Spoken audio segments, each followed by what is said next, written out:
History, generally speaking, has shown us over and over again that censorship projects don't work.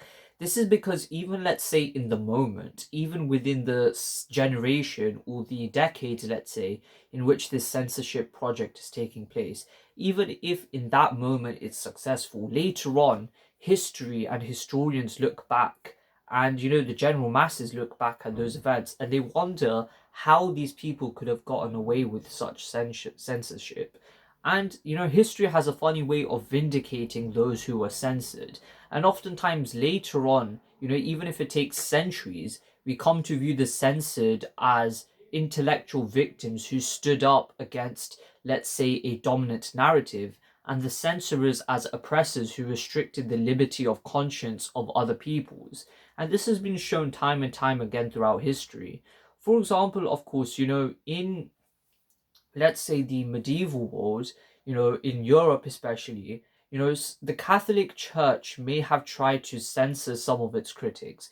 Now, of course, there's a lot more nuance here because the Catholic Church was perhaps the only institution in medieval Europe which facilitated learning on a mass scale. In fact, much of the classical European canon was preserved through the Catholic Church, especially by importing it back into Europe through the Muslim world.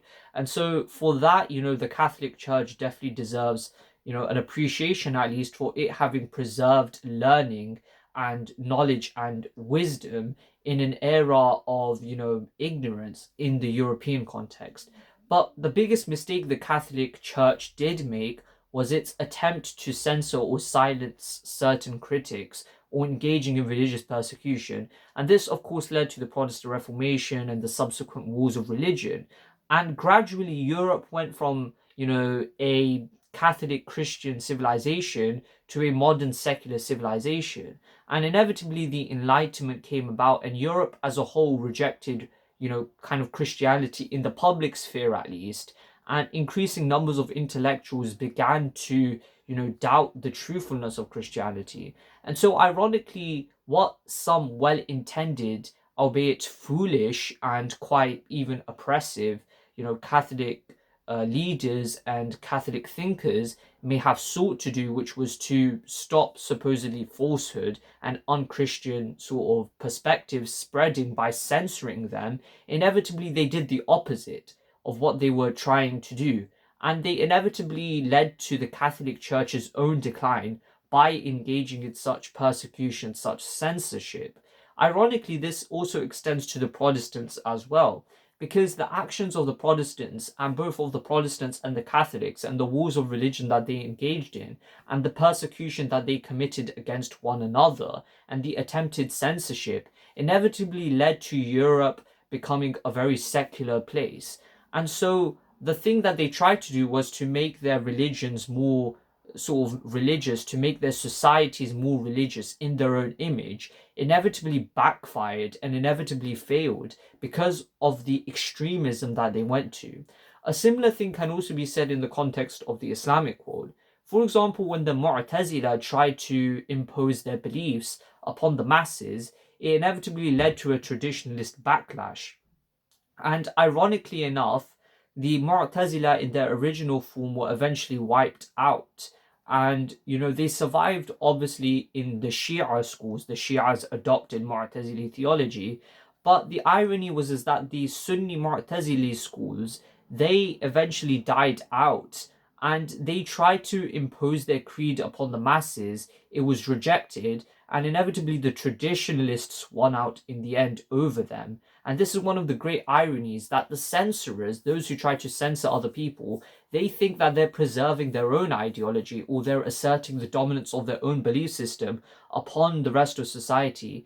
But inevitably what happens, and this might be karma you could consider, that their belief system ends up declining and falling out of practice because of what they've tried to do. Partially so because people then see that this belief system is associated with government oppression and state tyranny.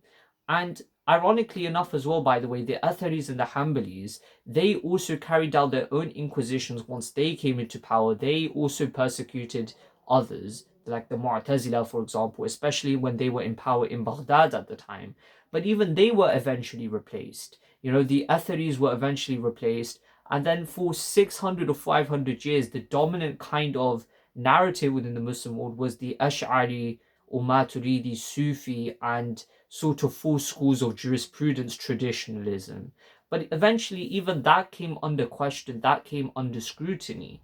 And obviously, gradually, in certain Muslim countries, Salafism or this kind of reformism came to power and increasingly began to dominate the mainstream. But ironically, even Salafism, even Wahhabism, you could say, has increasingly come under scrutiny. And if you look at Saudi Arabia now, which is the home of Salafism and Wahhabism, many of the younger generation is becoming increasingly secular, increasingly liberal, and they are rejecting many of the religious and socially conservative values of the sort of Salafi class, of the Salafi movement. And what that shows is that the harder you try to force a certain narrative, a certain belief system onto a society, the more it is inevitably rejected. Because when you try to censor people, they inevitably become resentful of the dominant narrative and they associate the dominant belief system with government tyranny, with government oppression, and they inevitably reject it and they opt for a very alternative lifestyle. And the same can be said about Iran, for example, where the current theocratic Shia regime has tried to impose certain dogmatic practices and dogmatic beliefs on the population, but that's also backfired because most of Iran now is quite secular, in fact. And the irony is that many of these Muslim countries, not only are they persecuting people who aren't Muslims or don't adhere to Islam, they are increasingly persecuting those within their own faith. Like Sunnis may persecute Shias, Shia regimes may persecute Sunnis, and the irony is that they, by their dogmatic sort of censorship laws, they are persecuting those who are very close to them ideologically as well.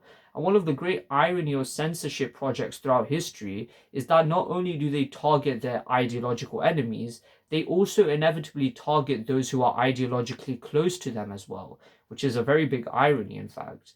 And what I've noticed, in fact, in Western countries is that the Muslims here are more socially conservative and more religious. But the reason for that, perhaps, is because in Western countries, there's an emphasis on individual liberty and individual freedom. And so people out of their own choice, Muslim youngsters out of their own choice, are choosing to be religious because they realize the necessity of being religious, the importance of religious belief, but that is due to their free will and their free ability to choose to do so, not because the state or the government is forcing them to do so. And that's a really important point that has to be emphasized.